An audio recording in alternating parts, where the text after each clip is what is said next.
रिडेव्हलपमेंटमधील corpus fund म्हणजे नेमकं काय आणि तो सोसायटी सदस्यांसाठी इतका महत्त्वाचा का आहे? कॉर्पस फंड म्हणजे रिडेव्हलपमेंट दरम्यान डेव्हलपरकडून विद्यमान सोसायटी सदस्यांना दिली जाणारी लंप सम अमाउंट. ही रक्कम बांधकाम कालावधीत आर्थिक आधार म्हणून काम करते, जसे की भाड्याचा तुटवडा भरून काढणे, शिफ्टिंग खर्च आणि सुरक्षिततेसाठी आर्थिक कुशन देणे. पण कॉर्पसचा खरा उद्देश फक्त तात्पुरत्या मदतीपुरता मर्यादित नसतो. कॉर्पस फंडचे मुख्य उद्देश म्हणजे 1. भविष्यातील मोठ्या दुरुस्त्यांसाठी निधी, 2.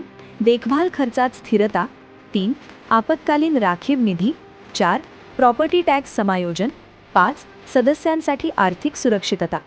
स्मार्ट सोसायटी कॉर्पस खर्च करत नाही, ती तो योग्य ठिकाणी गुंतवणूक करते. योग्य नियोजन केल्यास फायदे: 1. सोसायटीची आर्थिक स्थिती मजबूत होते, 2. मेंटेनन्सचा ताण कमी होतो, 3. भविष्यातील पेंटिंग किंवा लिफ्ट बदलासाठी तणाव राहत नाही, 4. सदस्यांना त्वरित आर्थिक तरलता म्हणजे लिक्विडिटी मिळते. लक्षात ठेवा: 1. कॉर्पस संबंधी सर्व तपशील रिडेव्हलपमेंट अग्रीमेंटमध्ये स्पष्ट लिहिलेले असावेत. 2.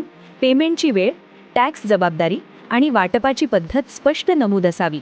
3. तोंडी आश्वासनांवर कधीही अवलंबून राहू नका. कॉर्पस असा कमेंट करा. पुढच्या रीलमध्ये मी कॉर्पसची गणना नेमकी कशी केली जाते ते समजावून सांगणार आहे.